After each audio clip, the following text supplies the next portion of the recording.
मला असं वाटतं की मी मागे म्हटलं की संजय रावच्या डोक्यावर परिणाम झालेला आहे. असे जे मुक्तफळ उधळत आहेत त्यांना खरं मानसोपचाराची गरज आहे.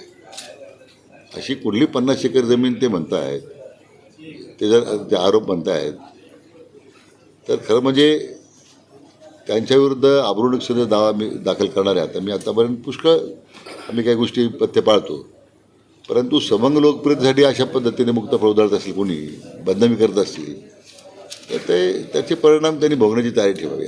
आता मी ऑल आउट जाऊन त्यांनी काय त्यांच्या जीवनात, व्यक्तिगत जीवनात सुद्धा उद्योग केलेत, कोणाचे घर फोडले, कोणाचे घर उद्ध्वस्त केले, आता ती आता मला नाव सांगावं लागतील. 50 एकर दावा काय तुम्ही सिद्ध करा ना. मी राजकारण संन्यास घेऊन टाकेल. मुंबई विकण्याचा डाव चालू आहे सध्या. नरेंद्र मोदी आणि देवेंद्र फडणवीस, अजित पवार आणि शिंदे हे तिघं मिळून त्यांना साथ देत आहेत. संजय आरोपाच्या आरोपावर मी भाष्य करणं काय आवश्यकता नाही. त्याला फार लक्षात मी फार गांभीर्याने घेऊ नका ना. मी पत्रकार बांधवांना विनंती करत आलेलो आहोत.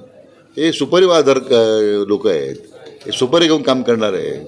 आता मी जर अशी उपमा वापरली पिसळलेले कुत्रे सारखे लोक फक्त भुकायचा धंदा करतात तर ते जास्त बिलो द बेल्ट होईल. मला वाटतं ती वेळ, ते म्हणण्याची वेळ आमची आणू नका एवढीच आमची अपेक्षा आहे.